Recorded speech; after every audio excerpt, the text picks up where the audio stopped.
गुर प्यारा कित बित मिले।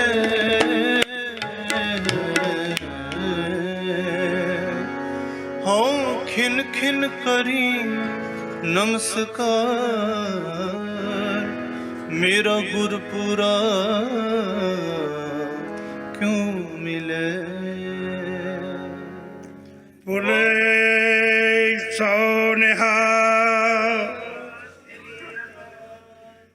सत संगत जी, साढ़े कोल भाई दविंदर सिंह आए ने जो कि सारा प्रोग्राम बनाते हैं। मैं तां करके खड़ा होया, सारिया संगतां नूं मेरी हाथ जोड़ के बेनती है कि प्लीज़ आप इसी तरह ही बैठने की कृपालता करो। जिन्हों ने चल जाना है वो थोड़ी देर बाद चले जाओ। जो मैं तुहानूं दसणागा कि इत्थे अपने पहली बारी आपां इत्थे पंथ प्रकाश की जो कथा आरंभ होने जा रही है, जो सरकार जो सरदार रतन सिंह भुंग जी ने लिखिया।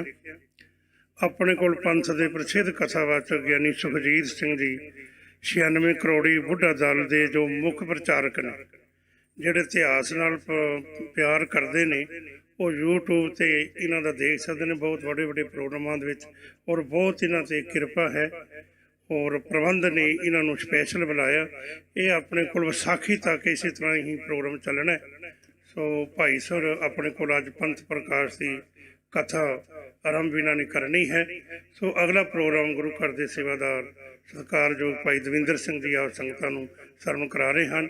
ਸੋ ਮੇਰੀ ਨਿਮਰਤਾ ਸਹਿਤ ਸਾਰੀਆਂ ਸੰਗਤਾਂ ਨੂੰ ਬੇਨਤੀ ਹੈ ਕਿ ਇਤਿਹਾਸ ਦੇ ਨਾਲ ਇੱਕ ਵਾਰੀ ਜਦੋਂ ਜਿਹੜੇ ਵੀ ਹੁਣ ਸਿੱਖ ਚੈਨਲ 'ਤੇ ਵੇਖਦੇ ਨੇ, ਬੰਗਲਾ ਸਾਹਿਬ ਤੋਂ ਆਉਂਦਾ ਕਾਲ ਚੈਨਲ 'ਤੇ ਇਤਿਹਾਸ ਦੀ ਕਥਾ ਗਿਆਨੀ ਜੀ ਕਰਦੇ ਨੇ, ਉਹ ਜਿਹੜੇ ਪਰਿਵਾਰ ਸੁਣਦੇ ਨੇ ਉਹ ਕਹਿੰਦੇ ਗਿਆਨੀ ਸਾਡੀ ਲੜੀ ਬਣੀ ਹੋਈ। ਅਤੇ ਆਪਣੇ ਵੀ ਇੱਥੇ ਜਿਵੇਂ ਆਪਾਂ ਲੜੀਵਾਰ ਪਹਿਲਾਂ ਕਥਾ ਆਪ ਜੀ ਨੂੰ ਪਤਾ ਜਿਵੇਂ ਹੁੰਦੀ ਸੀ, ਸੰਗਤਾਂ ਕਿੰਨਾ ਇਕੱਠ ਹੁੰਦਾ ਸੀ। ਕਰੋਨਾ ਕਰਕੇ ਸਾਰਾ ਸਿਸਟਮ ਜਿਹੜਾ ਖਰਾਬ ਹੋਇਆ, ਪਰ ਸਤਿਗੁਰੂ ਨੇ ਕਿਰਪਾ ਕਰਨੀ ਹੌਲੀ ਹੌਲੀ ਠੀਕ ਤਾਂ ਹੀ ਹੋਣਾ ਜੇ ਆਪ ਸਾਰੇ ਜਿਹੜੇ ਸੰਯੋਗ ਦਿਓਗੇ। ਕਿਉਂਕਿ ਜੇ ਵਧੀਆ ਵਧੀਆ ਪ੍ਰਚਾਰਕ ਆ ਰਹੇ ਨੇ, ਇਹਨਾਂ ਨਾਲ ਖਰਚਾ ਕਰਕੇ ਟਿਕਟਾਂ ਲਾ ਕੇ, ਮੈਂ ਕਹਿੰਦਾ ਸਾਡੇ ਭੈਣ ਜੀ ਸਰਬਜੀਤ ਕੌਰ ਬੈਠੇ ਨੇ, ਵੀਰ ਸਰਬਜੀਤ ਸਿੰਘ ਜੀ ਜਿਨ੍ਹਾਂ ਦੇ ਘਰ ਵੀ ਸੁਖਜੀਤ ਸਿੰਘ ਜੀ ਰਹਿ ਰਹੇ ਹਨ।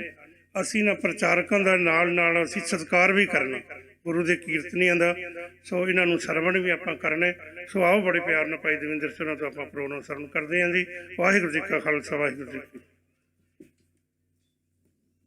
ਵਾਹਿਗੁਰੂ ਜੀ ਕਾ ਖਾਲਸਾ, ਵਾਹਿਗੁਰੂ ਜੀ ਕੀ ਫਤਿਹ।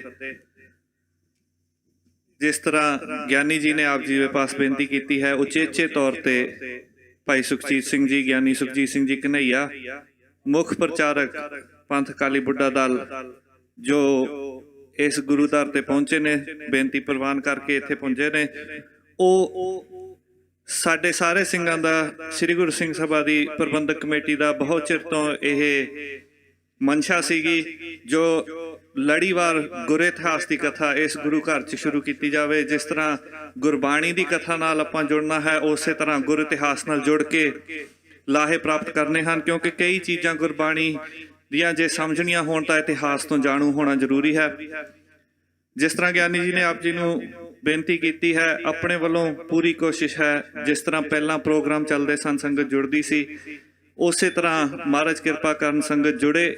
ਇਸੇ ਨੂੰ ਮੁੱਖ ਰੱਖਦੇ ਹੋਏ ਆਪਾਂ ਪ੍ਰਚਾਰਕਾਂ ਨੂੰ ਬੇਨਤੀ ਕਰਕੇ ਇੱਥੇ ਬੁਲਾ ਰਹੇ ਹਾਂ। ਤੇ ਇੱਕ ਵਿਸ਼ੇਸ਼ ਪ੍ਰੋਗਰਾਮ ਜੋ 2 ਫਰਵਰੀ ਤੋਂ ਹਰ ਰੋਜ਼ ਸ਼ਾਮ ਨੂੰ ਹੈਵਲੋਕ ਰੋਡ ਤੇ 6:15 ਤੋਂ 7 ਵਜੇ ਤੱਕ 40 ਦਿਨ ਦਾ ਸਿਮਰਨ ਦਾ ਜੋ ਪ੍ਰੋਗਰਾਮ ਹੈ ਉਹ ਆਪਾਂ ਰੱਖਿਆ ਹੈ। ਉਹ 40 ਦਿਨ ਦਾ ਸਿਮਰਨ ਭੋਗ ਗੁਰਸਿੱਖਾਂ ਦਾ ਜੋ ਨਵਾਂ ਸਾਲ ਹੈ ਚੇਤ ਦਾ, ਉੱਥੇ ਭੋਗ ਪਵੇਗਾ। ਉਸ ਪ੍ਰੋਗਰਾਮਾਂ ਵਿੱਚ ਵੀ ਰੋਜ਼ ਸ਼ਾਮਲ ਹੋ ਕੇ ਲਾਹੇ ਪ੍ਰਾਪਤ ਕਰਨੇ ਹਨ, ਜਿਸ ਵਿੱਚ ਆਪਾਂ ਕੋਸ਼ਿਸ਼ ਕਰਾਂਗੇ ਪੰਥ ਦੇ ਪ੍ਰਸਿੱਧ ਰਾਗੀ ਜਥੇ ਸ਼ਮੂਲੀਅਤ ਕਰਨ, ਨਾਲ ਹੀ ਨਾਲ ਸਾਡੇ ਜੋ ਨੌਜਵਾਨ ਬੱਚੇ ਹਨ ਹਰ ਰੋਜ਼ ਸਿਮਰਨ ਨਾਲ ਜੁੜਨ, ਆਪ ਸਿਮਰਨ ਕਰਨ, ਸੰਗਤਾਂ ਨੂੰ ਜੋੜਨ। ਆਓ ਆਪ ਜੀ ਦਾ ਜ਼ਿਆਦਾ ਸਮਾਂ ਨਾ ਲੈਂਦੇ ਹੋਏ ਗਿਆਨੀ ਜੀ ਪਾਸੋਂ ਪੰਥ ਪ੍ਰਕਾਸ਼ ਦੀ ਜੋ ਕਥਾ ਹੈ ਉਹ ਅੱਜ ਆਰੰਭ ਹੋਵੇਗੀ।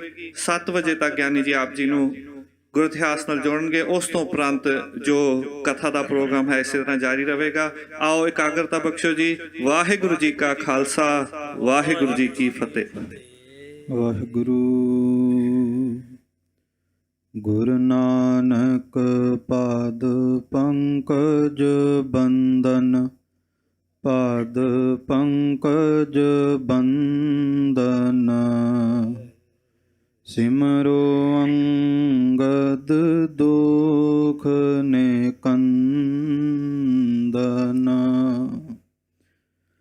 ਅਮਰਦਾਸ ਹਿਰਦੈ ਨਿਤ ਧਿਆਵੋ ਹਿਰਦੈ ਨਿਤ ਧਿਆਵੋ ਸ਼੍ਰੀ ਗੁਰੂ ਰਾਮਦਾਸ ਗੁਣ ਗਾਵੋ ਸ਼੍ਰੀ ਅਰਜਨ ਬਿਘਨਨ ਕੇ ਨਾਸ਼ਕ ਬਿਘਨਨ ਕੇ ਨਾਸਕ ਹਰ ਗੋਬਿੰਦ ਸ਼ੁਭ ਸੁਮਤਿ ਪ੍ਰਕਾਸ਼ਕ ਸ਼੍ਰੀ ਹਰਿ ਰਾਏ ਨਮੋ ਕਰ ਜੋਰੀ ਨਮੋ ਕਰ ਜੋਰੀ ਸ਼੍ਰੀ ਹਰਿ ਕ੍ਰਿਸ਼ਨ ਮਨਾਉ ਬਹੋਰੀ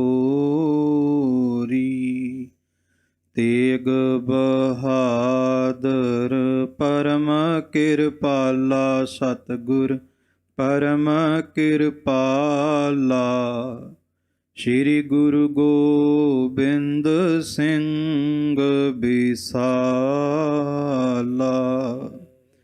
ਤਰੋਂ ਤਰਾ ਪਰ ਪੁੰਨ ਪੁੰਨ ਸੀਸਾ ਵਾਹਿਗੁਰੂ ਪੁੰਨ ਪੁੰਨ ਸੀਸਾ ਬੰਦੋ ਬਾਰ ਬਾਰ ਜਗਦੀਸਾ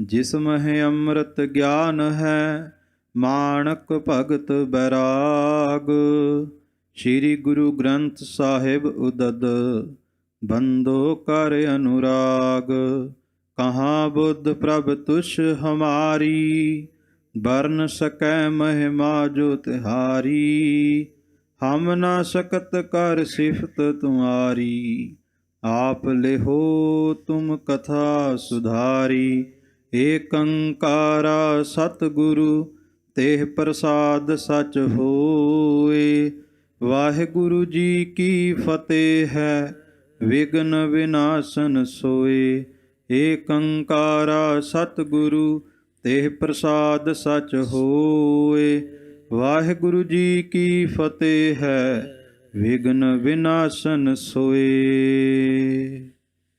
ਇਕ ਓੰਕਾਰ ਸਤਿਗੁਰ ਪ੍ਰਸਾਦ ਸ੍ਰੀ ਵਾਹਿਗੁਰੂ ਜੀ ਕੀ ਫਤਿਹ ਹੈ। ਦੋਹਰਾ ਸ੍ਰੀ ਗੁਰੂ ਨਾਨਕ ਚਰਨ ਬੰਦ ਗੁਰੂ ਗੋਬਿੰਦ ਸਿੰਘ ਧਿਆਏ ਲਿਖੋ ਉਤਪਤੀ ਖਾਲਸੇ ਮੋਹ ਨਿਜ ਕਰੋ ਸਹਾਏ। ਸ੍ਰੀ ਗੁਰੂ ਨਾਨਕ ਚਰਨ ਬੰਦ ਗੁਰ ਗੋਬਿੰਦ ਸਿੰਘ ਧਿਆਏ ਲਿਖੋ ਉਤਪਤੀ ਖਾਲਸੇ ਮੋਹਿ ਨਿਜ ਕਰੋ ਸਹਾਏ। ਵਾਹਿਗੁਰੂ ਜੀ ਕਾ ਖਾਲਸਾ ਵਾਹਿਗੁਰੂ ਜੀ ਕੀ ਫਤਿਹ। ਰਾਜਾਨ ਰਾਜ ਸਤਿਗੁਰੂ ਭਾਨਾਨ ਭਾਨ ਸਤਿਗੁਰੂ ਚਵਰ ਸ਼ਵਰ ਤਖਤ ਦੇ ਮਾਲਕ ਧੰਨ ਧੰਨ ਸ੍ਰੀ ਗੁਰੂ ਗ੍ਰੰਥ ਸਾਹਿਬ ਮਹਾਰਾਜ ਸੱਚੇ ਪਾਤਸ਼ਾਹ ਜੀ ਦੇ ਪਾਵਨ ਪਵਿੱਤਰ ਪਾਤਸ਼ਾਹੀ ਸੱਚਖੰਡ ਦਰਬਾਰ ਦੇ ਅੰਦਰ ਜੁੜ ਬੈਠੇ ਗੁਰੂ ਸਰੂਪ ਗੁਰੂ ਖਾਲਸਾ ਸਾਧ ਸੰਗਤ ਜੀ, ਬੜਾ ਹੀ ਭਾਗਾਂ ਵਾਲਾ ਦਿਨ ਹੈ ਕਿਉਂਕਿ ਸਤਿਗੁਰੂ ਗੁਰੂ ਗੋਬਿੰਦ ਸਿੰਘ ਮਹਾਰਾਜ ਦੀ ਰਹਿਮਤ ਦਾ ਸਦਕਾ ਸਾਨੂੰ ਇਹ ਸੁਭਾਗੀਆਂ ਘੜੀਆਂ ਪ੍ਰਾਪਤ ਹੋਈਆਂ ਨੇ। ਗੁਰਦੁਆਰਾ ਸਾਹਿਬ ਦੇ ਪ੍ਰਬੰਧਕ ਸੱਜਣਾ ਵੱਲੋਂ ਆਪ ਸਭ ਸੰਗਤਾਂ ਦੇ ਅੰਦਰ ਸਿੱਖੀ ਜਜ਼ਬਾ ਭਰਨ ਵਾਸਤੇ ਨੌਜਵਾਨ ਬੱਚਿਆਂ ਨੂੰ ਗੁਰੂ ਖਾਲਸਾ ਪੰਥ ਦੇ ਇਤਿਹਾਸ ਤੋਂ ਜਾਣੂ ਕਰਾਉਣ ਵਾਸਤੇ, ਜੋ ਕਿ 18ਵੀਂ ਸਦੀ ਦੇ ਇਤਿਹਾਸ ਨੂੰ ਜਿੰਦਾ ਰੱਖਣ ਵਾਲੇ ਗ੍ਰੰਥ ਸ੍ਰੀ ਗੁਰੂ ਪੰਥ ਪ੍ਰਕਾਸ਼ ਦੀ ਲੜੀਵਾਰ ਵਿਚਾਰ ਇਸ ਪਾਵਨ ਪਵਿੱਤਰ ਅਸਥਾਨ ਤੋਂ ਰੋਜ਼ਾਨਾ ਆਪ ਸਭ ਸੰਗਤ ਸਰਵਣ ਕਰ ਸਕੋਗੇ। ਅੱਜ ਆਰੰਭ ਹੋ ਰਹੀ ਹੈ। ਸਤਿਗੁਰੂ ਦੇ ਚਰਨਾਂ ਵਿੱਚ ਅਰਦਾਸ ਕਰੀਏ। ਪਾਤਸ਼ਾਹ ਕਿਆ ਹੋਂ ਕਥੀ ਕਥੇ ਕਥ ਦੇਖਾਂ, ਮੈਂ ਅਕਥ ਨਾ ਕਥਨਾ ਜਾਈ। ਪਾਤਸ਼ਾਹ ਸਾਡੀ ਜ਼ਬਾਨ ਵਿੱਚ ਤਾਕਤ ਨਹੀਂ, ਅਸੀਂ ਤੇਰੇ ਉਹਨਾਂ ਸਿੰਘਾਂ ਸੇਵਕਾਂ ਦੀ ਕਥਾ ਕਹਾਣੀਆਂ ਕਰ ਸਕੀਏ ਜਿਨ੍ਹਾਂ ਨੇ ਸਿੱਖੀ ਵਾਸਤੇ ਬੰਦ ਕਟਵਾਇਆ। ਸਾਡੇ ਕੰਨਾਂ ਵਿੱਚ ਇਹ ਤਾਕਤ ਵੀ ਨਹੀਂ, ਅਸੀਂ ਉਹਨਾਂ ਸਿੰਘਾਂ ਸੇਵਕਾਂ ਦੇ ਇਤਿਹਾਸ ਨੂੰ ਸਰਵਣ ਵੀ ਕਰ ਸਕੀਏ ਜਿਨ੍ਹਾਂ ਨੇ ਸਿੱਖੀ ਸਿਦਕ ਨਿਭਾਉਣ ਵਾਸਤੇ ਆਪਣੇ ਤਨ ਆਰਿਆਂ ਦੇ ਨਾਲ ਵੀ ਚਰਵਾਏ ਨੇ, ਜਿਨ੍ਹਾਂ ਨੇ ਖੋਪੜ ਵੀ ਲਹਾਏ ਨੇ। ਪਾਤਸ਼ਾਹ ਜੀ ਕਿਰਪਾ ਕਰਿਓ, ਜਿਨ੍ਹਾਂ ਸਿੱਖਾਂ ਨੇ, ਜਿਨ੍ਹਾਂ ਸਿੰਘਾਂ ਸਿੰਘਣੀਆਂ ਨੇ ਧਰਮ ਦੇ ਵਾਸਤੇ, ਸਿੱਖੀ ਦੇ ਵਾਸਤੇ ਤਨ ਕੁਰਬਾਨ ਕੀਤੇ, ਬੰਦ ਕਟਵਾਏ, ਖੋਪੜੀਆਂ ਲੁਹਾਈਆਂ। ਪਾਤਸ਼ਾਹ ਅੱਜ ਉਹਨਾਂ ਦੇ ਇਤਿਹਾਸ ਦੀ ਲੜੀਵਾਰ ਕਥਾ ਆਰੰਭ ਹੋ ਰਹੀ ਹੈ। ਸੀਸ ਤੇ ਮਿਹਰ ਭਰਿਆ ਹੱਥ ਰੱਖ ਕੇ ਇਸ ਪਾਵਨ ਪਵਿੱਤਰ ਇਤਿਹਾਸਕ ਗ੍ਰੰਥ ਦੀ ਵਿਚਾਰ ਆਪ ਜੀ ਨੇ ਆਪ ਹੀ ਕਰਾਉਣੀ। ਤੇ ਖਾਲਸਾ ਜੀ, ਮੈਂ ਪਹਿਲਾਂ ਵੀ ਬੇਨਤੀ ਕੀਤੀ ਕਿ ਗੁਰੂ ਗੋਬਿੰਦ ਸਿੰਘ ਦੇ ਬਚਨ ਨੇ, ਜਿਹੜਾ ਵੀ ਮੇਰਾ ਸਿੱਖ, ਮੇਰਾ ਪੁੱਤਰ ਜਾਂ ਮੇਰੀ ਧੀ ਮੇਰੇ ਉਹਨਾਂ ਸਿੰਘਾਂ ਸੇਵਕਾਂ ਨੂੰ ਯਾਦ ਕਰੇਗੀ ਜਿਨ੍ਹਾਂ ਨੇ ਸ਼ਹੀਦੀਆਂ ਪਾਈਆਂ। ਸਤਿਗੁਰੂ ਕਹਿੰਦੇ ਜਦੋਂ ਇਤਿਹਾਸ ਸੁਣ ਰਿਹਾ ਹੋਵੇਗਾ ਜਾਂ ਸੁਣਾ ਰਿਹਾ ਹੋਵੇਗਾ, ਕੱਲਾ ਨਹੀਂ ਹੋਵੇਗਾ, ਗੁਰੂ ਗੋਬਿੰਦ ਸਿੰਘ ਉਹਦੇ ਨਾਲ ਚੌਂਕੜਾ ਲਾ ਕੇ ਬਹਿ ਜਾਵੇਗਾ। ਖਾਲਸਾ ਜੀ, ਆਓ ਇੱਕ ਵਾਰ ਸਤਿਗੁਰੂ ਗੁਰੂ ਗੋਬਿੰਦ ਸਿੰਘ ਮਹਾਰਾਜ ਦੇ ਚਰਨਾਂ ਦੇ ਵਿੱਚ ਸੁਰਤ ਜੋੜਦੇ ਹੋਏ 5 ਵਾਰ ਸਤਨਾਮ ਸ੍ਰੀ ਵਾਹਿਗੁਰੂ ਦਾ ਜਾਪ ਕਰਕੇ ਇਸ ਪਾਵਨ ਪਵਿੱਤਰ ਗ੍ਰੰਥ ਦੀ ਲੜੀਵਾਰ ਕਥਾ ਆਪਾਂ ਆਰੰਭ ਕਰਾਂਗੇ। ਸਾਰੇ ਹੀ ਪ੍ਰੇਮ ਸਹਿਤ ਉਚਾਰਨ ਕਰੋ ਜੀ। ਸਤਨਾਮ ਸ੍ਰੀ ਵਾਹਿਗੁਰੂ ਸਾਹਿਬ ਜੀ, ਸਤਨਾਮ ਸ੍ਰੀ ਵਾਹਿਗੁਰੂ ਸਾਹਿਬ ਜੀ, ਸਤਨਾਮ ਸ੍ਰੀ ਵਾਹਿਗੁਰੂ ਸਾਹਿਬ ਜੀ, ਸਤਨਾਮ ਸ੍ਰੀ ਵਾਹਿਗੁਰੂ ਸਾਹਿਬ ਜੀ, ਸਤਨਾਮ ਸ੍ਰੀ ਵਾਹਿਗੁਰੂ ਸਾਹਿਬ ਜੀ। ਦੋਹਰਾ ਇੱਕ ਓੰਕਾਰ ਸਤਿਗੁਰ ਪ੍ਰਸਾਦ। ਗੁਰੂ ਸਰੂਪ ਗੁਰੂ ਖਾਲਸਾ ਸਾਧ ਸੰਗਤ ਜੀ, ਭਾਈ ਸਾਹਿਬ ਭਾਈ ਰਤਨ ਸਿੰਘ ਜੀ ਭੰਗੂ ਗੁਰੂ ਖਾਲਸਾ ਪੰਥ ਦੇ ਇਤਿਹਾਸ ਨੂੰ ਲਿਖਣ ਤੋਂ ਸਭ ਤੋਂ ਪਹਿਲਾਂ ਉਸ ਅਕਾਲ ਪੁਰਖ ਵਾਹਿਗੁਰੂ ਪਰਮਾਤਮਾ ਦਾ ਮੰਗਲ ਕਰਦੇ ਨੇ। ਔਰ ਜੋ ਸਤਿਗੁਰੂ ਗੁਰੂ ਗ੍ਰੰਥ ਸਾਹਿਬ ਦੀ ਬਾਣੀ ਦੇ ਅੰਦਰ ਵੀ ਆਪਾਂ ਸਰਵਣ ਕਰਦੇ, ਇੱਕ ਓੰਕਾਰ ਸਤਿਗੁਰ ਪ੍ਰਸਾਦ, ਸਤਿਗੁਰੂ ਦੀ ਬਾਣੀ ਦੇ ਅੰਦਰ ਇਹ ਸ਼ਬਦ ਬਾਰ-ਬਾਰ ਆਏ ਨੇ। ਪੁਰਾਣੇ ਸਿੱਖਾਂ ਸਿੰਘਾਂ ਸੇਵਕਾਂ ਦੀ ਇਹ ਭਾਵਨਾ ਹੁੰਦੀ ਸੀ, ਕਿਸੇ ਵੀ ਕਾਰਜ ਨੂੰ ਆਰੰਭ ਕਰਨ ਤੋਂ ਪਹਿਲਾਂ ਇੱਕ ਵਾਰ ਅਕਾਲ ਪੁਰਖ ਨੂੰ ਚੇਤੇ ਕਰ ਲਿਆ ਜਾਵੇ। ਜਦੋਂ ਗੁਰੂ ਗੋਬਿੰਦ ਸਿੰਘ ਜੀ ਨੇ ਬਾਣੀ ਲਿਖੀ ਹੈ, ਉਹਨਾਂ ਨੇ ਵੀ ਪਹਿਲਾਂ ਪ੍ਰਮਾਤਮਾ ਨੂੰ ਚੇਤੇ ਕੀਤਾ। ਨਮਸਕਾਰ ਸ੍ਰੀ ਖੜਗ ਕੋ ਕਰੋ ਸੋ ਹਿਤ ਚਿਤ ਲਾਏ, ਪੂਰਨ ਕਰੋ ਗ੍ਰੰਥ ਇਹੋ ਤੁਮ ਮੁਹੇ, ਕਰੋ ਸਹਾਏ। ਗ੍ਰੰਥ ਤਾਂ ਪੂਰਾ ਹੋਵੇਗਾ ਜੇ ਪ੍ਰਮਾਤਮਾ ਸਹਾਇਤਾ ਕਰ ਦੇਵੇ। ਸੋ ਭਾਈ ਰਤਨ ਸਿੰਘ ਭੰਗੂ ਮੰਗਲ ਕਰਦੇ ਨੇ ਪ੍ਰਮਾਤਮਾ ਦਾ ਕਿ ਉਹ ਇੱਕ ਹੈ।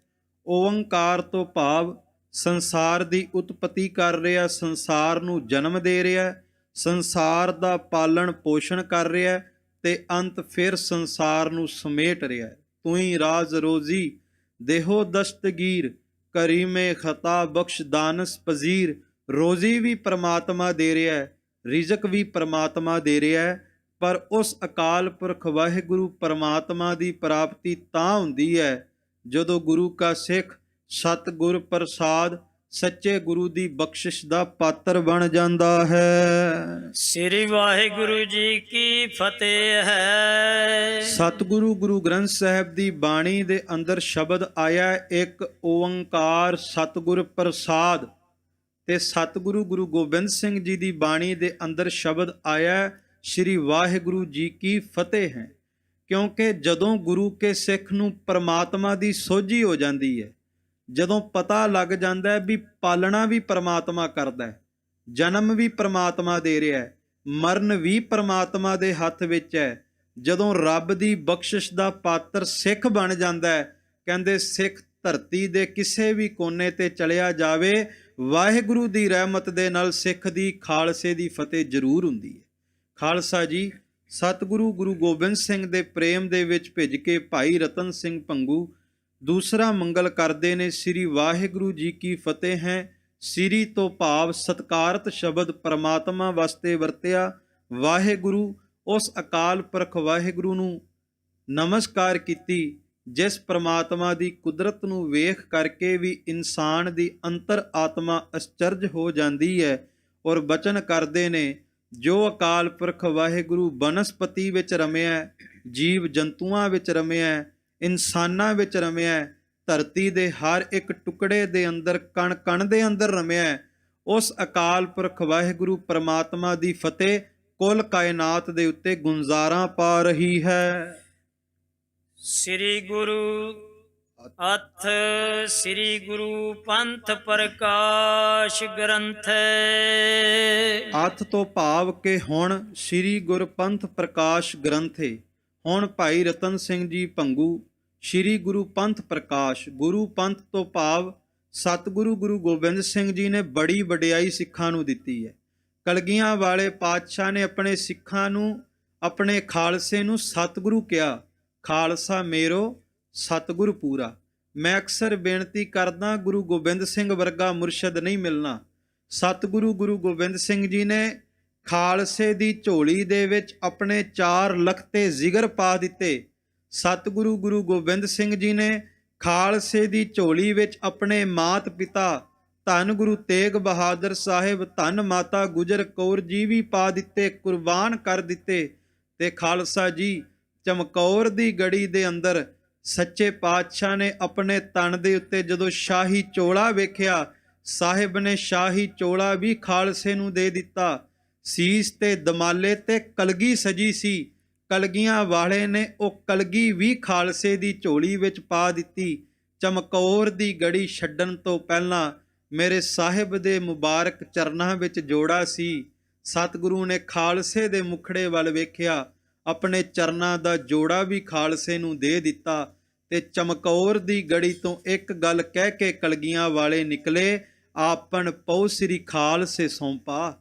ਕਿ ਸਿੱਖੋ, ਅੱਜ ਗੁਰੂ ਗੋਬਿੰਦ ਸਿੰਘ ਆਪਣਾ ਆਪ ਗੁਰੂ ਖਾਲਸੇ ਨੂੰ ਸੌਂਪ ਕੇ ਇਸ ਚਮਕੌਰ ਦੀ ਗੜੀ ਨੂੰ ਛੱਡ ਕੇ ਜਾ ਰਿਹਾ ਹੈ। ਸੋ ਇਸ ਕਰਕੇ ਸਤਿਗੁਰੂ ਦੇ ਸਾਜੇ ਨਵਾਜੇ ਪੰਥ ਨੂੰ ਗੁਰੂ ਪੰਥ ਕਿਹਾ। ਔਰ ਉਸ ਗੁਰੂ ਪੰਥ ਦੇ ਇਤਿਹਾਸ ਨੂੰ ਇਸ ਗ੍ਰੰਥ ਦੇ ਵਿੱਚ ਲਿਖਣਾ ਆਰੰਭ ਕਰਦੇ ਹਨ। ਪ੍ਰਥਮ ਖਾਲਸੇ ਜੀ ਕੀ ਆਦ ਉਤਪਤੀ ਕੀ ਸਾਖੀ ਦੋਹਰਾ। ਸ੍ਰੀ ਗੁਰੂ ਨਾਨਕ ਚਰਨ ਬੰਦ ਗੁਰ ਗੋਬਿੰਦ ਸਿੰਘ ਧਿਆਏ। ਭਾਈ ਸਾਹਿਬ ਭਾਈ ਰਤਨ ਸਿੰਘ ਜੀ ਭੰਗੂ ਸਭ ਤੋਂ ਪਹਿਲਾਂ ਸਤਿਗੁਰੂ ਗੁਰੂ ਨਾਨਕ ਸਾਹਿਬ ਸੱਚੇ ਪਾਤਸ਼ਾਹ ਦਾ, ਧੰਨ ਗੁਰੂ ਗੋਬਿੰਦ ਸਿੰਘ ਮਹਾਰਾਜ ਕਲਗੀਆਂ ਵਾਲੇ ਚੋਜੀ ਪਿਆਰੇ ਸਤਿਗੁਰੂ ਦਾ ਨਾਮ ਲੈ ਕਰਕੇ ਸਤਿਗੁਰਾਂ ਦੇ ਚਰਨਾਂ ਦਾ ਓਟ ਆਸਰਾ ਤੱਕਦੇ ਹੋਏ ਨਮਸਕਾਰ ਕਰਦੇ ਹਨ। ਲਿਖੋ ਉਤਪਤੀ ਖਾਲਸੇ ਮੋਇ ਨਿਜ ਕਰੋ ਸਹਾਏ। ਔਰ ਅਰਦਾਸ ਕਰਦੇ ਨੇ, ਐ ਕਲਗੀਆਂ ਵਾਲੇ ਸਤਿਗੁਰੂ, ਮੈਂ ਤੇਰੇ ਦਰੋਂ ਘਰੋਂ ਸਾਜੇ ਨਵਾਜੇ ਤੇਰੀ ਰਹਿਮਤਾਂ ਦੇ ਖਜ਼ਾਨੇ ਦੇ ਮਾਲਕ ਖਾਲਸਾ ਪੰਥ ਦੇ ਇਤਿਹਾਸ ਨੂੰ ਲਿਖਣ ਜਾ ਰਿਹਾ। ਕਿਰਪਾ ਕਰੀ, ਮੇਰੀ ਸਹਾਇਤਾ ਕਰੀ, ਮੇਰੀ ਕਲਮ ਦੇ ਵਿੱਚ ਆ ਕੇ ਖੜ ਜਾਵੀਂ, ਇਸ ਕਲਮ ਦੇ ਅੱਖਰਾਂ ਦੇ ਵਿੱਚ ਆ ਕੇ ਵਰਤ ਜਾਵੀਂ। ਖਾਲਸਾ ਜੀ ਮੈਂ ਖਿਨ ਮਾਤਰ ਬੇਨਤੀ ਕਰਾਂ, ਭਾਈ ਸਾਹਿਬ ਭਾਈ ਰਤਨ ਸਿੰਘ ਭੰਗੂ ਕੋਈ ਮਾਮੂਲੀ ਸ਼ਖਸੀਅਤ, ਕੋਈ ਮਾਮੂਲੀ ਲਖਾਰੀ ਨਹੀਂ, ਬਲਕਿ ਕਰੋੜੀਆਂ ਮਿਸਲ ਵਾਲੇ ਭਾਈ ਸ਼ਾਮ ਸਿੰਘ ਜੀ ਉਹਨਾਂ ਦੇ ਦੋਤਰੇ ਨੇ। ਭਾਈ ਸਾਹਿਬ ਭਾਈ ਸੁੱਖਾ ਸਿੰਘ, ਭਾਈ ਮਹਿਤਾਬ ਸਿੰਘ ਮੀਰਾ ਕੋਟੀਏ ਜਿਨ੍ਹਾਂ ਨੇ ਮੱਸੇ ਰੰਗੜ ਦਾ ਸਿਰ ਵੱਢਿਆ, ਭਾਈ ਮਹਿਤਾਬ ਸਿੰਘ ਜੀ ਮੀਰਾ ਕੋਟੀਏ ਦੇ ਪੋਤਰੇ ਨੇ। ਤੇ ਜਿਨ੍ਹਾਂ ਨੇ ਬੰਦਾ ਸਿੰਘ ਬਹਾਦਰ ਦੇ ਨਾਲ ਸਰਹੰਦ ਦੀ ਧਰਤੀ ਦੇ ਵਿੱਚ ਜੰਗ ਦੇ ਵਿੱਚ ਸ਼ਮੂਲੀਅਤ ਕੀਤੀ, ਭਾਈ ਰਾਏ ਸਿੰਘ ਦੇ ਇਹ ਪੁੱਤਰ ਨੇ। ਉਹ ਭਾਈ ਸਾਹਿਬ ਭਾਈ ਰਤਨ ਸਿੰਘ ਜੀ ਭੰਗੂ ਗੁਰੂ ਖਾਲਸੇ ਪੰਥ ਦੇ ਇਤਿਹਾਸ ਨੂੰ ਲਿਖਣਾ ਆਰੰਭ ਕਰਦੇ ਹਨ। ਚੌਪਈ अब मैं लिखूं ਸਿੰਘਨ ਕੀ ਸਾਖੀ। ਭਾਈ ਰਤਨ ਸਿੰਘ ਜੀ ਭੰਗੂ ਹੁਣ ਸਿੰਘਾਂ ਦੀ ਖਾਲਸਿਆਂ ਦੀ ਸਾਖੀ ਲਿਖਣੀ ਆਰੰਭ ਕਰਦੇ ਹਨ। ਜੈ ਬਿਦ ਬਡਨ ਅਸਾਡਨ ਆਖੀ। ਔਰ ਭਾਈ ਸਾਹਿਬ ਕਹਿੰਦੇ ਸਿੱਖੋ ਇਹ ਕੋਈ ਮਾਮੂਲੀ ਗੱਲ ਨਹੀਂ, ਕਿਉਂਕਿ ਗੁਰੂ ਖਾਲਸਿਆਂ ਨੇ ਪੂਰਨੇ ਐਸੇ ਪਾਏ ਨੇ, ਉਹਨਾਂ ਦੇ ਇਤਿਹਾਸ ਨੂੰ ਲਿਖਣ ਵਾਸਤੇ ਜ਼ਿਗਰਾ ਵੀ ਬੜਾ ਵੱਡਾ ਚਾਹੀਦਾ ਹੈ। ਔਰ ਪੁਰਾਤਨ ਤੇ ਵੀ ਸੁਣੀ। ਭਾਈ ਸਾਹਿਬ ਭਾਈ ਰਤਨ ਸਿੰਘ ਭੰਗੂ ਕਹਿੰਦੇ ਨੇ ਜੋ ਵੀ ਇਤਿਹਾਸ ਮੈਂ ਇਸ ਗ੍ਰੰਥ ਵਿੱਚ ਲਿਖਣ ਜਾ ਰਿਹਾ, ਇਹਦੇ ਵਿੱਚ ਕੁਝ ਵੀ ਆਪਣੇ ਵੱਲੋਂ ਨਹੀਂ ਲਿਖਾਂਗਾ। ਜੋ ਵੀ ਮੈਂ ਆਪਣੇ ਵੱਡੇ ਵਡੇਰਿਆਂ ਤੋਂ ਬਜ਼ੁਰਗਾਂ ਤੋਂ ਸੁਣਿਆ, ਉਹ ਸਾਖੀਆਂ ਵੱਡੇ ਵਡੇਰਿਆਂ ਤੋਂ ਸੁਣੀਆਂ ਹੋਈਆਂ ਉਹੀ ਇਸ ਗ੍ਰੰਥ ਦੇ ਵਿੱਚ ਲਿਖਣ ਜਾ ਰਿਹਾ ਹਾਂ। ਉਤੇ ਜੋ ਬਿਰਦ ਸਿੱਖ ਬਹੁ ਗੁਣੀ। ਭਾਈ ਸਾਹਿਬ ਕਹਿੰਦੇ ਜਿਹੜੇ ਗੁਰੂ ਖਾਲਸਾ ਪੰਥ ਦੇ ਵਿੱਚ ਵਿਦਵਾਨ ਸਿੰਘ ਨੇ, ਬਜ਼ੁਰਗ ਸਿੰਘ ਨੇ, ਜਿਨ੍ਹਾਂ ਨੇ ਆਪਣੀਆਂ ਅੱਖਾਂ ਦੇ ਨਾਲ ਖਾਲਸਾ ਪੰਥ ਦੇ ਇਤਿਹਾਸ ਨੂੰ ਦੇਖਿਆ ਹੈ, ਮੈਂ ਉਹਨਾਂ ਬਜ਼ੁਰਗਾਂ ਦੇ ਕੋਲੋਂ ਇਹ ਸਾਖੀਆਂ ਸੁਣੀਆਂ ਨੇ। ਖਾਲਸਾ ਜੀ ਇਤਿਹਾਸ ਚੋਂ ਅਕਸਰ ਸਿੱਖਿਆ ਲੈਣੀ ਚਾਹੀਦੀ ਹੈ ਕਿ ਜਿਨ੍ਹਾਂ ਨੇ ਸਿੱਖੀ ਸਿਦਕ ਨਿਭਾਇਆ, ਉਹਨਾਂ ਦੇ ਪੋਤਰੇ, ਉਹਨਾਂ ਦੇ ਦੋਤਰੇ ਵੀ ਗੁਰੂ ਖਾਲਸਾ ਪੰਥ ਵਾਸਤੇ ਉਹ ਕਾਰਜ ਕਰਕੇ ਜਾਂਦੇ ਨੇ ਜਿਹੜਾ ਸਦੀਆਂ ਸਦੀਆਂ ਤੱਕ ਉਹਨਾਂ ਦਾ ਨਾਮ ਚਮਕਦਾ ਰੱਖੇਗਾ।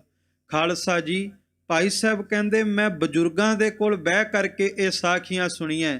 ਇੱਥੋਂ ਇੱਕ ਸਿੱਖਿਆ ਬਹੁਤ ਵੱਡੀ ਮਿਲਦੀ ਹੈ ਕਿ ਅੱਜ ਕਲਯੁਗ ਦੇ ਸਮੇਂ ਦੇ ਵਿੱਚ ਨੌਜਵਾਨ ਬਜ਼ੁਰਗਾਂ ਤੋਂ ਕੰਨੀ ਕਤਰਾਉਂਦੇ ਨੇ, ਬਜ਼ੁਰਗਾਂ ਦੇ ਨਾਲ ਬੈਠਣਾ ਪਸੰਦ ਨਹੀਂ ਕਰਦੇ। ਪਰ ਸੱਚੀ ਗੱਲ ਇਹ ਹੈ ਕਿ ਬਜ਼ੁਰਗਾਂ ਕੋਲ, ਵੱਡੇ ਵਡੇਰਿਆਂ ਕੋਲ ਬੈਠ ਕਰਕੇ ਸਤਿਗੁਰੂ ਸੱਚੇ ਪਾਤਸ਼ਾਹ ਦੀ ਕਿਰਪਾ ਦੇ ਨਾਲ ਬਹੁਤ ਕੁਝ ਸਿੱਖਣ ਨੂੰ ਮਿਲ ਜਾਂਦਾ ਹੈ। ਇਸੇ ਕਰਕੇ ਗੁਰੂ ਗ੍ਰੰਥ ਸਾਹਿਬ ਜੀ ਦੀ ਬਾਣੀ ਦੇ ਅੰਦਰ ਵੀ ਕਿਹਾ ਕਿ ਤੂੰ ਸੰਗਤ ਕਰਿਆ ਕਰ ਜਿਨ੍ਹਾਂ ਨੇ ਗੁਰਸਿੱਖੀ ਨੂੰ ਕਮਾਇਆ, ਜਿਨ੍ਹਾਂ ਨੇ ਪਰਮਾਤਮਾ ਦੇ ਨਾਮ ਦਾ ਅਭਿਆਸ ਕੀਤਾ ਹੈ। ਸੋ ਮੈਂ ਕਹੂੰ ਯਥਾ ਮਤ ਮਾਹੀ। ਸੋ ਭਾਈ ਸਾਹਿਬ ਭਾਈ ਰਤਨ ਸਿੰਘ ਭੰਗੂ ਲਿਖਦੇ ਨੇ ਕਿ ਹੁਣ ਬਜ਼ੁਰਗਾਂ ਤੋਂ ਸੁਣੀ ਹੋਈ ਸਾਖੀਆਂ ਮੈਂ ਆਰੰਭ ਕਰਦਾ ਹਾਂ। ਮਨ ਤਨ ਪ੍ਰੀਤ ਭਾਉ ਪੈਦਾਹੀ। ਆਪਣੇ ਮਨ ਔਰ ਤਨ ਦੇ ਅੰਦਰ ਖਾਲਸਾ ਪੰਥ ਪ੍ਰਤੀ ਪ੍ਰੇਮ ਧਾਰ ਕੇ ਮੈਂ ਇਤਿਹਾਸ ਲਿਖਣ ਜਾ ਰਿਹਾ ਹਾਂ। ਜੇ ਬਿਦ ਕਹੀ ਅੰਗਰੇਜ਼ਨ ਸੰਗ। ਕਿਸ ਤਰ੍ਹਾਂ ਮੈਂ ਅੰਗਰੇਜ਼ਾਂ ਨੂੰ, ਫਰੰਗੀਆਂ ਨੂੰ ਗੁਰੂ ਖਾਲਸੇ ਪੰਥ ਦਾ ਇਤਿਹਾਸ ਦੱਸਿਆ, ਮੈਂ ਉਹ ਦੱਸਣ ਜਾ ਰਿਹਾ।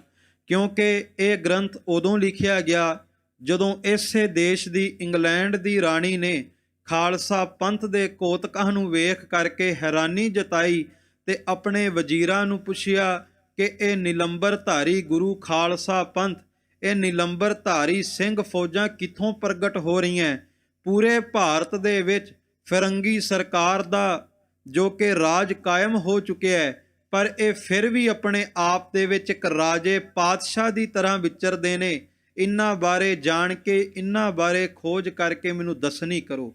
ਉਸ ਵਕਤ ਇੰਗਲੈਂਡ ਦੀ ਰਾਣੀ ਨੇ ਭਾਰਤ ਦੀ ਧਰਤੀ ਦੇ ਉੱਤੇ ਆਪਣੇ ਵਜ਼ੀਰ ਭੇਜੇ ਔਰ ਗੁਰੂ ਖਾਲਸਾ ਪੰਥ ਦੇ ਇਤਿਹਾਸ ਨੂੰ ਉਹਨਾਂ ਨੇ ਲਿਖਣਾ ਆਰੰਭ ਕੀਤਾ।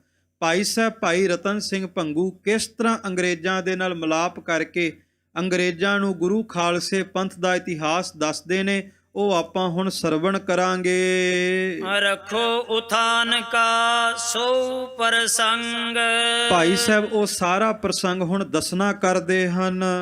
ਉਤੋਟ ਬਾਈ ਫਰਾਂਸਿਸ ਫਰੰਗੀ। ਕਹਿੰਦੇ ਸਭ ਤੋਂ ਪਹਿਲਾਂ ਭਾਰਤ ਦੇ ਵਿੱਚ ਜਿਨ੍ਹਾਂ ਨੇ ਕਦਮ ਜਮਾਏ ਉਹ ਸਨ ਫਰਾਂਸ ਲੋਕ ਦੇ ਫਰੰਗੀ।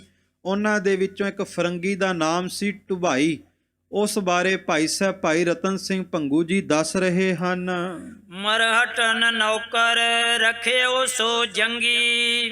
ਜੋ ਟੁਬਾਈ ਨਾਮ ਦਾ ਫਰਾਂਸ ਦੇ ਰਹਿਣ ਵਾਲਾ ਫਰੰਗੀ ਸੀ, ਗੋਰਾ ਸੀ, ਕਹਿੰਦੇ ਮਰਹਟਿਆਂ ਨੇ ਇਸ ਟੁਬਾਈ ਨਾਮ ਦੇ ਗੋਰੇ ਨੂੰ ਆਪਣੇ ਕੋਲ ਨੌਕਰ ਰੱਖਿਆ ਹੋਇਆ ਸੀ।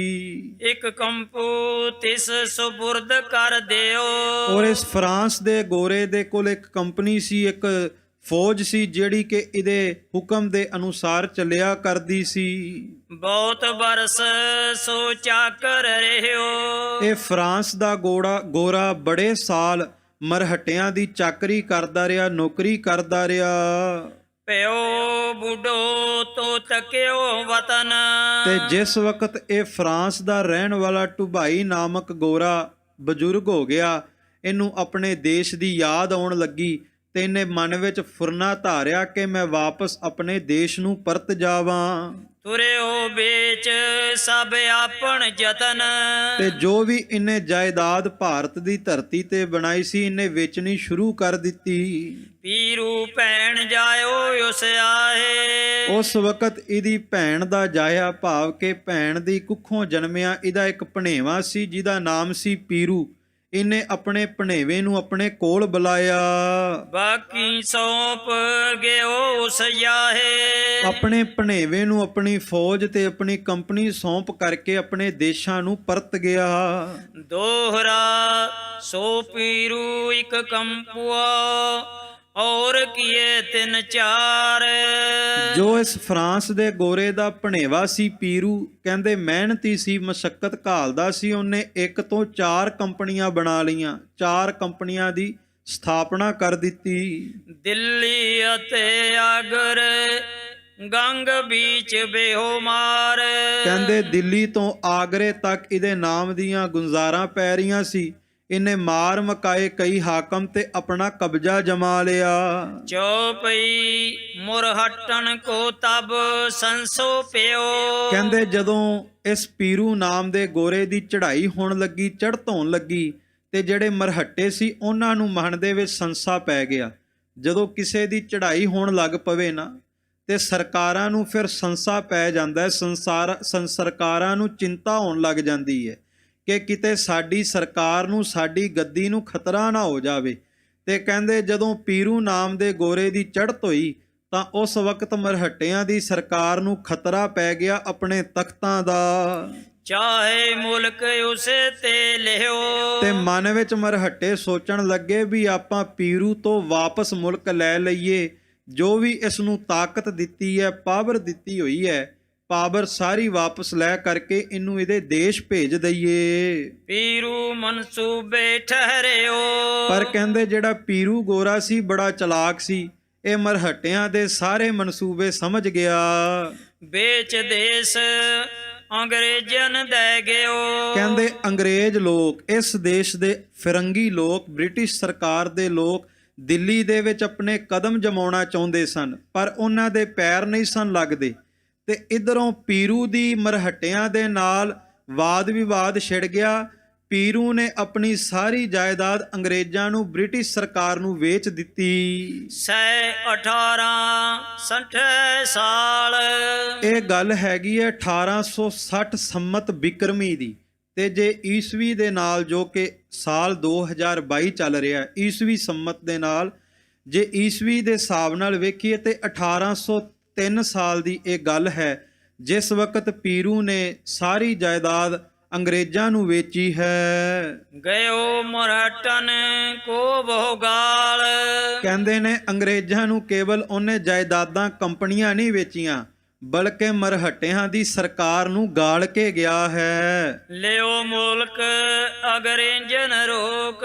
ਹੁਣ ਜਿਹੜੇ ਅੰਗਰੇਜ਼ ਲੋਕ ਸਨ, ਇਹਨਾਂ ਨੇ ਮੁਲਕ ਦੇ ਉੱਤੇ ਕਬਜ਼ਾ ਜਮਾ ਲਿਆ, ਕਿਉਂਕਿ ਜਦੋਂ ਭਾਰਤ ਦੇ ਵਿੱਚ ਗਏ ਨੇ ਇਹਨਾਂ ਨੇ ਬੜੇ ਨੀਤੀ ਦੇ ਨਾਲ ਕੰਮ ਕੀਤਾ। ਇਹਨਾਂ ਨੇ ਜਾ ਕੇ ਪਹਿਲਾਂ ਜੰਗ ਨਹੀਂ ਕੀਤੀ, ਇਹਨਾਂ ਨੇ ਜਾ ਕੇ ਹਿੰਦੁਸਤਾਨ ਦੇ ਰਾਜਿਆਂ ਨੂੰ ਪਹਿਲਾਂ ਕਰਜ਼ਾ ਦਿੱਤਾ, ਕਰਜ਼ੇ ਦੇ ਵਿੱਚ ਡੋਬ ਦਿੱਤਾ। ਜਦੋਂ ਰਾਜੇ ਕਰਜ਼ੇ ਵਿੱਚ ਡੁੱਬ ਜਾਂਦੇ ਸੀ ਤੇ ਅੰਗਰੇਜ਼ ਸਰਕਾਰ ਉਹਨਾਂ ਦੀ ਫੌਜ ਦੇ ਉੱਤੇ ਕਬਜ਼ਾ ਕਰ ਲੈਂਦੀ ਸੀ, ਉਹਨਾਂ ਦੇ ਹਥਿਆਰਾਂ ਤੇ ਕਬਜ਼ਾ ਕਰ ਲੈਂਦੀ ਸੀ, ਤੇ ਬਾਅਦ ਵਿੱਚ ਉਹਨਾਂ ਦੇ ਅਸਤਰ, ਵਸਤਰ, ਸ਼ਸਤਰ, ਮਹਿਲਾਂ ਤੇ ਕਬਜ਼ਾ ਕਰਕੇ ਉਹਨਾਂ ਹੀ ਰਾਜਿਆਂ ਨੂੰ ਆਪਣਾ ਗੁਲਾਮ ਬਣਾ ਲੈਂਦੀ ਸੀ।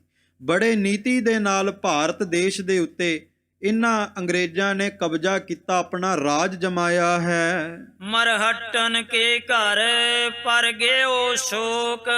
ਜਦੋਂ ਮਰਹੱਟਿਆਂ ਦਾ ਤਖਤ ਹਿੱਲ ਗਿਆ, ਸਰਕਾਰ ਹਿੱਲ ਗਈ, ਕਹਿੰਦੇ ਮਰਹੱਟਿਆਂ ਦੇ ਘਰ ਦੇ ਵਿੱਚ ਸੋਗ ਬਣ ਗਿਆ। ਦਿੱਲੀ ਆਏ ਬੜਿਓ ਕਰਨੈਲ। ਕਹਿੰਦੇ ਉਸ ਵਕਤ ਅੰਗਰੇਜ਼ ਸਰਕਾਰ ਦਾ, ਬ੍ਰਿਟਿਸ਼ ਸਰਕਾਰ ਦਾ ਇੱਕ ਕਰਨਲ ਦਿੱਲੀ ਦੀ ਧਰਤੀ ਤੇ ਆਇਆ ਹੈ। ਲੈਣੀ ਅਖਤਰ ਜੋ ਜਰਨੈਲ। ਮਿਸਟਰ ਲੌਣੀ ਅਖਤਰ ਉਸ ਅੰਗਰੇਜ਼ ਕਰਨਲ ਦਾ ਨਾਮ ਸੀ ਜਿਹੜਾ ਦਿੱਲੀ ਦੀ ਧਰਤੀ ਤੇ ਪਹੁੰਚਿਆ ਹੈ। ਸਿੰਘਨ ਘੇਰ ਲਈ ਚੜ ਦਿੱਲੀ। ਪਰ ਖਾਲਸਾ ਜੀ, ਸਤਿਗੁਰੂ ਗੁਰੂ ਗੋਬਿੰਦ ਸਿੰਘ ਮਹਾਰਾਜ ਦਾ ਸਾਜਿਆ ਨਵਾਜਿਆ ਖਾਲਸਾ ਇਹ ਮੌਤ ਦੀ ਪਰਵਾਹ ਨਹੀਂ ਕਰਦਾ। ਇਹਦੇ ਸਾਹਮਣੇ ਜੇ ਔਰੰਗਾ ਖੜ ਜਾਵੇ ਔਰੰਗੇ ਨੂੰ ਲਲਕਾਰਦਾ ਹੈ। ਜੇ ਇਸ ਖਾਲਸੇ ਦੇ ਸਾਹਮਣੇ ਵਜੀਦ ਖਾਂ ਖੜ ਜਾਵੇ ਇਹ ਉਸ ਨੂੰ ਵੀ ਧੂੜ ਚਟਾ ਦਿੰਦਾ ਹੈ। ਇੱਥੇ ਮੀਰ ਮੰਨੂ ਆਇਆ, ਅਹਿਮਦ ਸ਼ਾਹ ਅਬਦਾਲੀ ਆਇਆ, ਪਰ ਖਾਲਸੇ ਨੂੰ ਕੋਈ ਹਰਾ ਨਾ ਸਕਿਆ। ਕਹਿੰਦੇ ਇਹ ਕਹਾਵਤ ਬਣ ਗਈ, ਕਹਿੰਦੇ ਅੰਗਰੇਜ਼ ਸਰਕਾਰ ਦਾ ਰਾਜ ਖਤਮ ਨਾ ਹੁੰਦਾ ਜੇ ਉਹਨਾਂ ਨੇ ਪੰਜਾਬ ਦੀ ਧਰਤੀ ਵੱਲ ਮੂੰਹ ਨਾ ਕੀਤਾ ਹੁੰਦਾ। ਜਿਹੜੀ ਵੀ ਹਕੂਮਤ ਖਾਲਸੇ ਦੇ ਉੱਤੇ ਵਾਅਦਾ ਕਰਦੀ ਹੈ, ਖਾਲਸੇ ਦੇ ਉੱਤੇ ਵਾਅਦਾ ਕਰਨ ਵਾਲੀ ਹਕੂਮਤ ਦੀਆਂ ਜੜ੍ਹਾਂ ਪੁੱਟੀਆਂ ਜਾਂਦੀਆਂ, ਪਰ ਖਾਲਸੇ ਦੇ ਨਿਸ਼ਾਨ ਧਰਤੀ ਦੇ ਹਰ ਇੱਕ ਕੋਨੇ ਵਿੱਚ ਝੁਲਦੇ ਨੇ ਤੇ ਸਦਾ ਝੁਲਦੇ ਹੀ ਰਹਿਣਗੇ।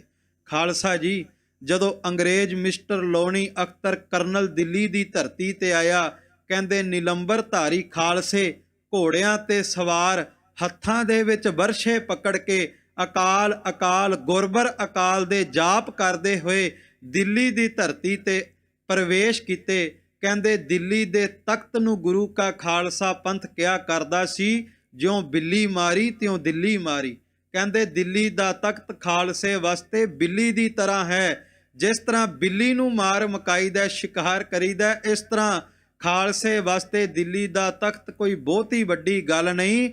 ਖਾਲਸਾ ਗੁਰੂ ਅੱਗੇ ਅਰਦਾਸ ਕਰਕੇ ਜਦੋਂ ਚੜ੍ਹ ਕੇ ਜਾਂਦਾ ਹੈ, ਵੱਡੇ ਵੱਡੇ ਜਰਨੈਲ ਫਿਰ ਹਥਿਆਰ ਛੱਡ ਕੇ ਭੱਜਦੇ ਹੁੰਦੇ ਨੇ।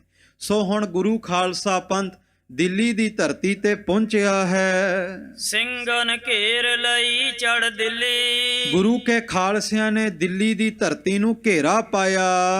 ਗੱਲ ਅੰਗਰੇਜ਼ਨ ਕਰਦਾ ਹੀ ਢਿੱਲੀ। ਕਹਿੰਦੇ ਜਿਸ ਵਕਤ ਗੁਰੂ ਕੇ ਖਾਲਸਿਆਂ ਨੇ ਦਿੱਲੀ ਦੀ ਧਰਤੀ ਤੇ ਘੋੜੇ ਖਿਲਾਰ ਕੇ ਬੋਲੇ ਸੋ ਨਿਹਾਲ ਦੇ ਜਕਾਰੇ ਗਜਾਏ, ਗੁਰੂ ਕੇ ਖਾਲਸਿਆਂ ਨੇ ਸਤਿ ਸ੍ਰੀ ਅਕਾਲ ਦੇ ਨਾਰੇ ਬੁਲੰਦ ਕੀਤੇ, ਬ੍ਰਿਟਿਸ਼ ਸਰਕਾਰ ਦੇ ਕਰਨਲ ਮਿਸਟਰ ਲੌਣੀ ਅਖਤਰ ਦੇ ਕੰਨ ਦੇ ਪਰਦੇ ਲਗੇ।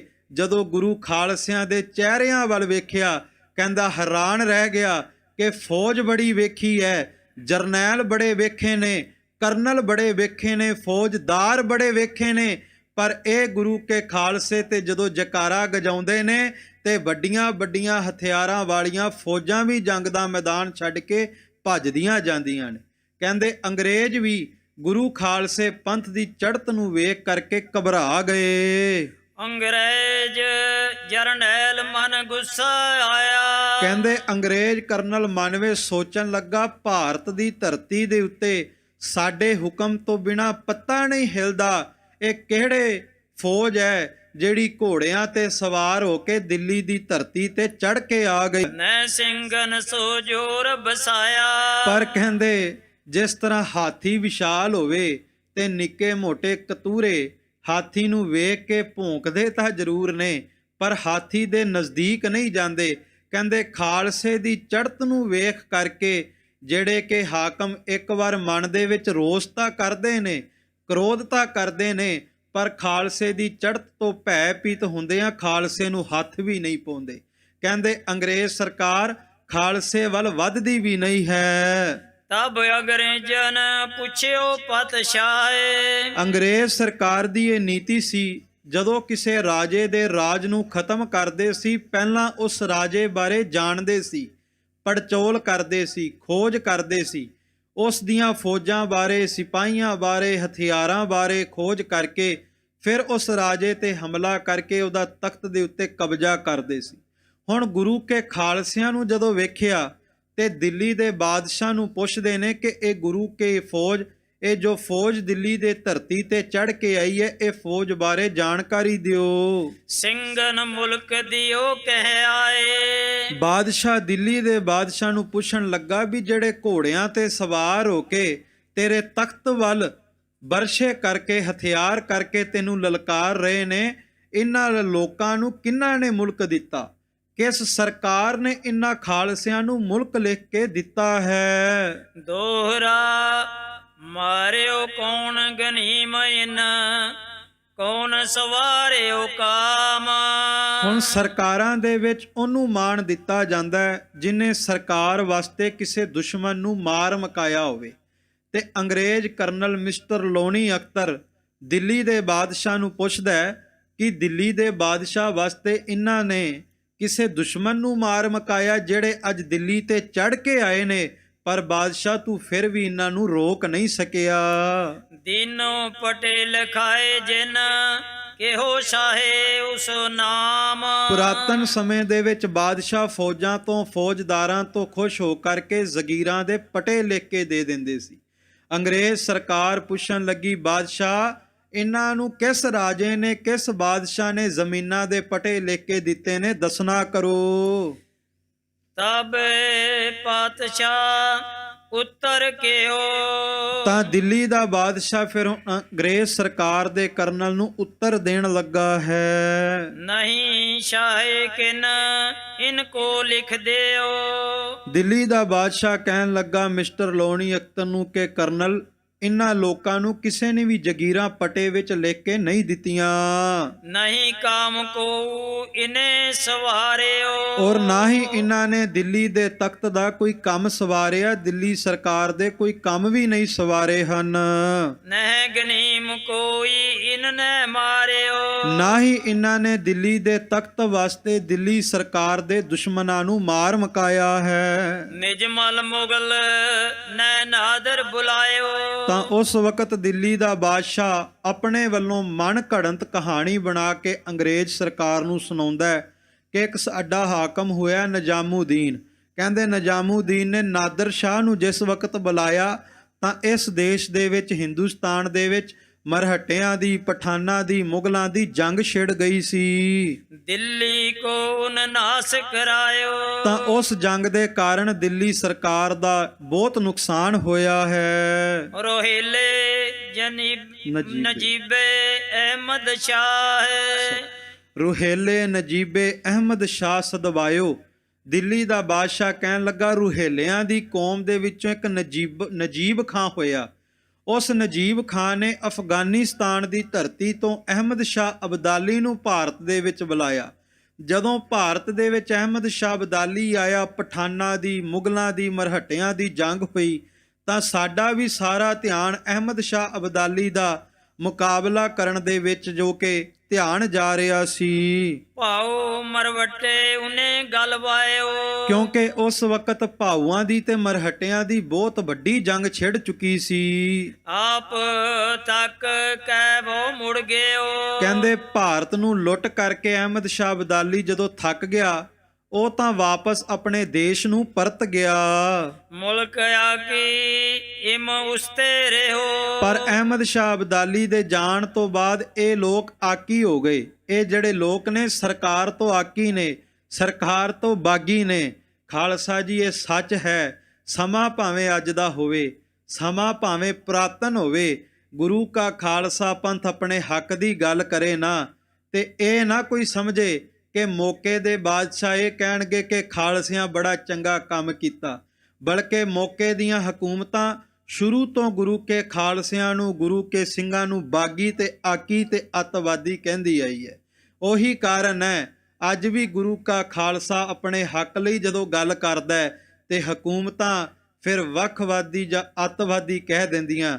ਪਰ ਦਿੱਲੀ ਦਾ ਬਾਦਸ਼ਾਹ ਵੀ ਇੱਥੇ ਝੂਠ ਬੋਲ ਰਿਹਾ ਹੈ, ਕਹਿੰਦਾ ਉਸ ਵਕਤ ਇਹ ਸਰਕਾਰ ਤੋਂ ਆਕੀ ਹੋਏ ਹੋਏ ਲੋਕ ਹਨ। ਸ਼ਾਹੇ ਦੁਸ਼ਟ ਇਮ ਕਪਟ ਉਚਾਰਾ। ਭਾਈ ਰਤਨ ਸਿੰਘ ਭੰਗੂ ਕਹਿੰਦੇ ਨੇ ਇਸ ਤਰ੍ਹਾਂ ਉਸ ਦੁਸ਼ਟ ਕਪਟੀ ਬਾਦਸ਼ਾਹ ਨੇ ਸਿੰਘਾਂ ਵਾਸਤੇ ਝੂਠ ਉਚਾਰਿਆ, ਝੂਠ ਬੋਲਿਆ ਹੈ। ਸਿੰਘਨ ਉੱਪਰ ਤੋੜਾ ਝਾੜਾ। ਕਹਿੰਦੇ ਨੇ ਗਲਤੀਆਂ ਉਹਨਾਂ ਦੀਆਂ, ਮਾੜੇ ਕਰਮ ਉਹਨਾਂ ਦੇ, ਜ਼ੁਲਮ ਦਿੱਲੀ ਦੀ ਸਰਕਾਰ ਦੇ, ਪਰ ਕਹਿੰਦੇ ਨੇ ਸਾਰਾ ਕੁਝ ਸਿੰਘਾਂ ਉੱਤੇ ਝਾੜ ਦਿੱਤਾ। ਸਿੰਘਨ ਕੋ ਨਈ ਰਈਅਤ ਬਤਾਇਓ। ਕਹਿੰਦੇ ਨੇ ਗੁਰੂ ਕੇ ਖਾਲਸਿਆਂ ਨੂੰ ਆਕੀ ਦੱਸਦਾ ਹੈ, ਗੁਰੂ ਕਿਆਂ ਸਿੰਘਾਂ ਨੂੰ ਬਾਗੀ ਦੱਸਦਾ ਹੈ ਦਿੱਲੀ ਦਾ ਕਪਟੀ ਬਾਦਸ਼ਾਹ। ਨੈ ਉਹਨੂੰ ਖਾਲਸੋ ਪੰਥ ਜਤਾਇਓ। ਕਹਿੰਦੇ ਦਿੱਲੀ ਦਾ ਕਪਟੀ ਬਾਦਸ਼ਾਹ ਅੰਗਰੇਜ਼ ਸਰਕਾਰ ਨੂੰ ਸੱਚ ਨਹੀਂ ਦੱਸਦਾ ਵੀ ਜਿਹੜੇ ਨਿਲੰਬਰ ਧਾਰੀ ਖਾਲਸੇ ਦਿੱਲੀ ਦੀ ਧਰਤੀ ਤੇ ਚੜ੍ਹ ਕੇ ਆਏ ਨੇ ਇਹ ਗੁਰੂ ਕਾ ਖਾਲਸਾ ਪੰਥ ਹੈ। ਦਿੱਲੀ ਦਾ ਬਾਦਸ਼ਾਹ ਖਾਲਸਾ ਪੰਥ ਬਾਰੇ ਬਿਲਕੁਲ ਵੀ ਨਹੀਂ ਦੱਸਦਾ। ਨੈਣ ਗੁਰੂ ਅਨ ਭੇਦ ਕਛ ਕਹਾ। ਕਹਿੰਦੇ ਨਾ ਹੀ ਦਿੱਲੀ ਦੇ ਬਾਦਸ਼ਾਹ ਨੇ ਗੁਰੂ ਖਾਲਸਾ ਪੰਥ ਦੇ ਮੁਰਸ਼ਦ ਸਤਿਗੁਰੂ ਗੁਰੂ ਨਾਨਕ ਸਾਹਿਬ ਤੋਂ ਲੈ ਕੇ ਸਤਿਗੁਰੂ ਗੁਰੂ ਗੋਬਿੰਦ ਸਿੰਘ ਮਹਾਰਾਜ ਸੱਚੇ ਪਾਤਸ਼ਾਹ ਜੀ ਤੱਕ 10 ਪਾਤਸ਼ਾਹੀਆਂ ਬਾਰੇ ਬਿਲਕੁਲ ਵੀ ਨਹੀਂ ਦੱਸਿਆ। ਗੁਰੂ ਅਨਸ਼ਾਹਨ ਜਿਸ ਝਗੜੋ ਰਹਾ। ਇਹ ਵੀ ਦਿੱਲੀ ਦਾ ਬਾਦਸ਼ਾਹ ਨਹੀਂ ਦੱਸਦਾ ਕਿ ਜਦੋਂ ਤੋਂ ਗੁਰੂ ਨਾਨਕ ਸਾਹਿਬ ਮਹਾਰਾਜ ਪ੍ਰਗਟ ਹੋਏ ਉਦੋਂ ਤੋਂ ਲੈ ਕਰਕੇ ਗੁਰੂ ਕੇ ਖਾਲਸੇ ਪੰਥ ਦਾ ਤੇ ਸਤਿਗੁਰੂ ਸੱਚੇ ਪਾਤਸ਼ਾਹ ਦਾ ਸੰਸਾਰ ਦੇ ਝੂਠੇ ਬਾਦਸ਼ਾਹਾਂ ਦੇ ਨਾਲ ਵਿਵਾਦ ਚੱਲਦਾ ਆ ਰਿਹਾ ਹੈ।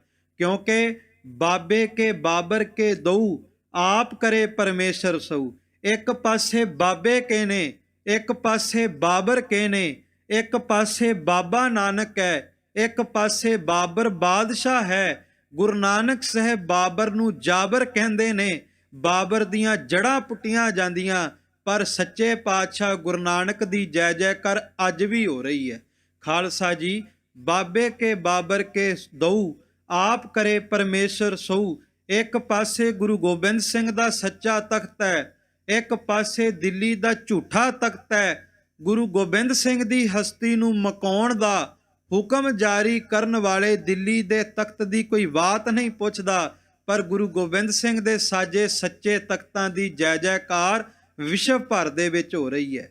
ਭਾਈ ਰਤਨ ਸਿੰਘ ਭੰਗੂ ਕਹਿੰਦੇ ਕਪਟੀ ਬਾਦਸ਼ਾਹ, ਝੂਠਾ ਬਾਦਸ਼ਾਹ 10 ਪਾਤਸ਼ਾਹੀਆਂ ਦੇ ਇਤਿਹਾਸ ਬਾਰੇ ਬਿਲਕੁਲ ਵੀ ਨਹੀਂ ਦੱਸਦਾ। ਦੋਹਰਾ ਸ੍ਰੀ ਗੁਰੂ ਨਾਨਕ ਜਿਮ ਪਿਓ ਆਗੇ ਵਧਿਓ ਪ੍ਰਤਾਪ। ਇਹ ਵੀ ਨਹੀਂ ਦੱਸਿਆ ਕਿ ਕਿਸ ਤਰ੍ਹਾਂ ਗੁਰੂ ਨਾਨਕ ਸਾਹਿਬ ਦਾ ਆਗਾਜ਼ ਹੋਇਆ।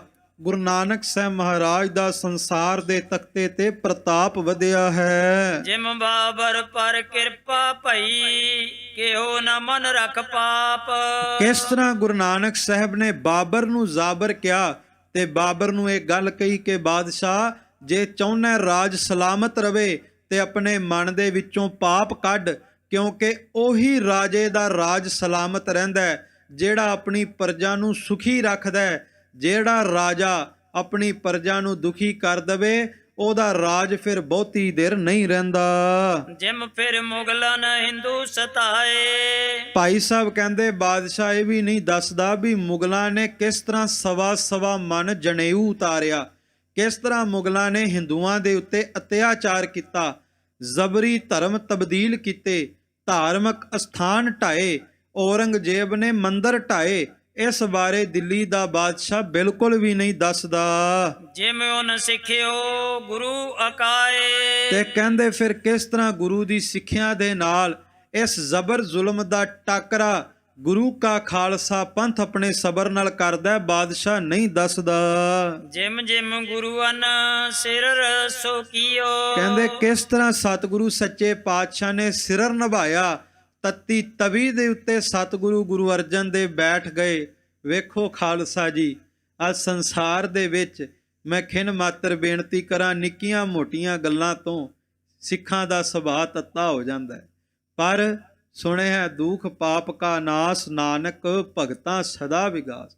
ਭਗਤ ਗੁਰੂ ਨਾਨਕ ਦੇ ਸਿੱਖ ਸਦਾ ਖੇੜੇ 'ਚ ਰਹਿੰਦੇ ਆ।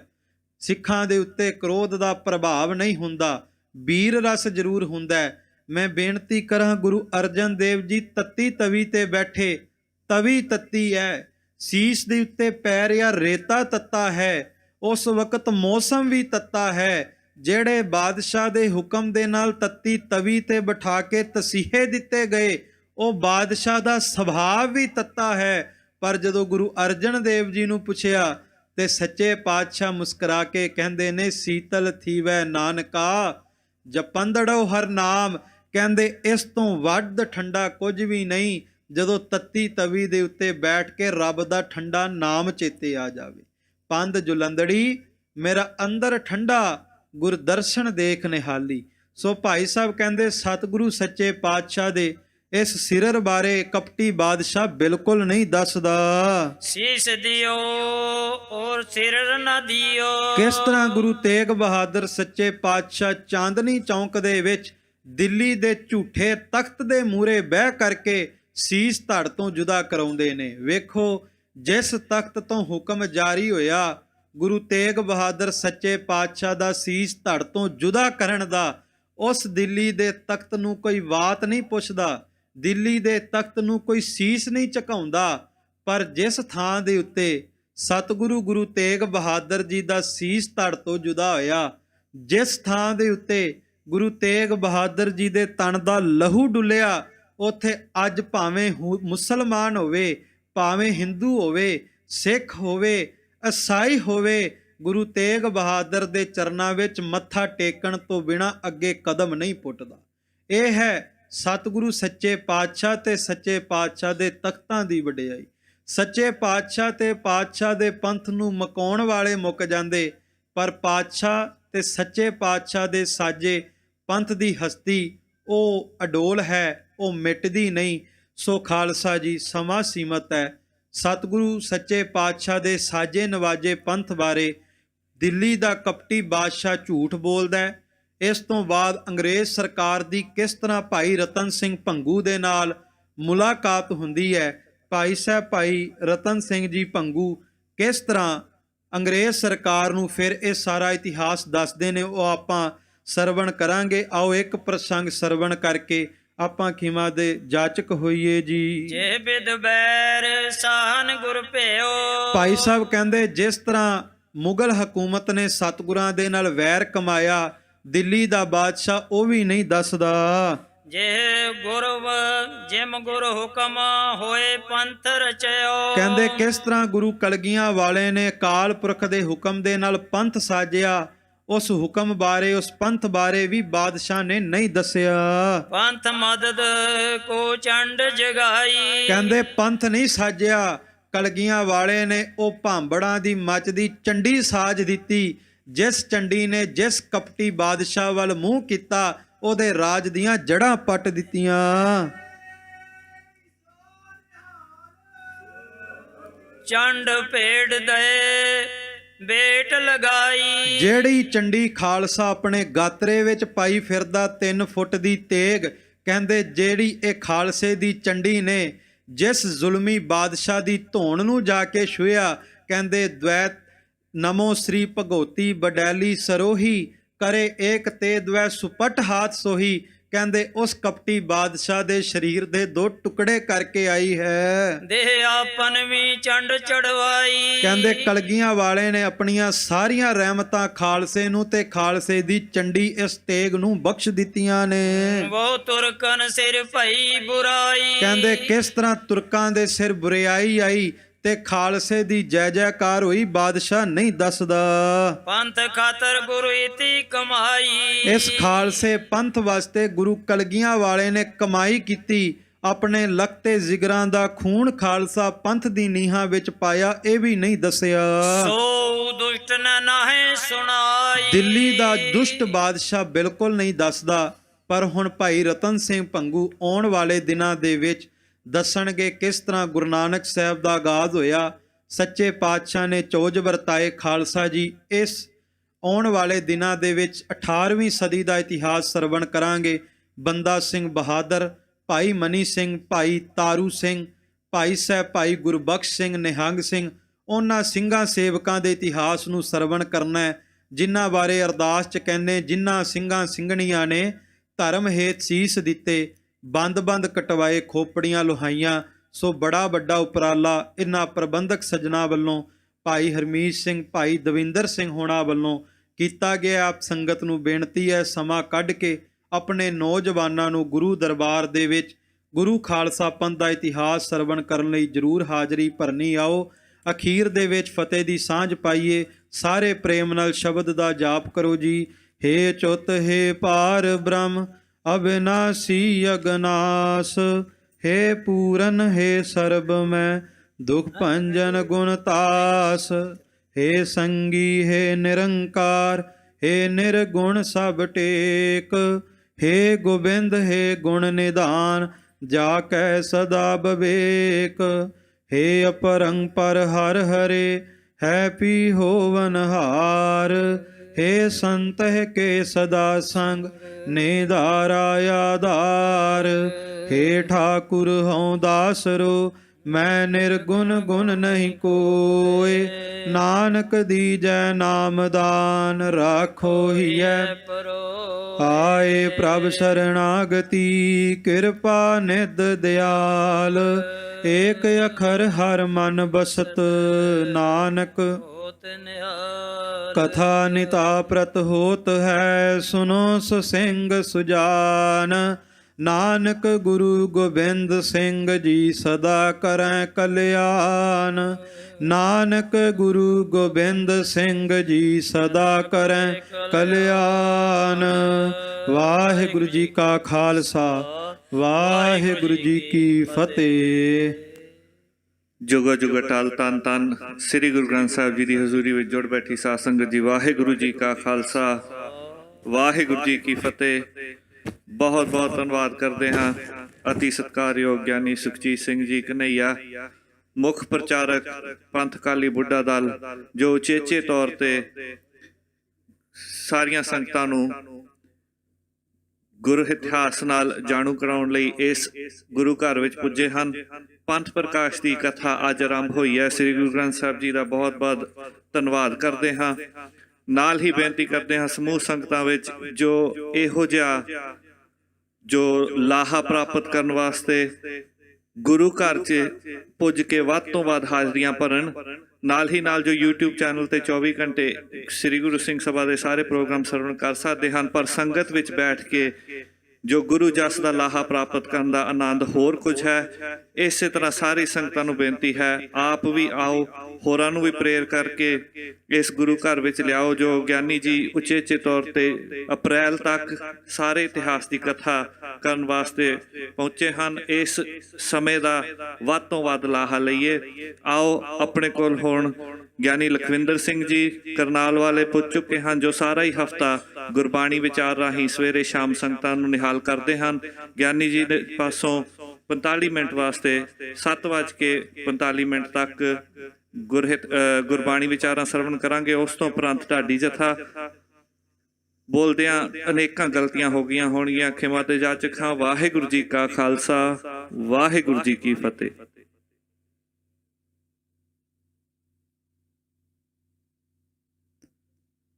ਸਤਨਾਮ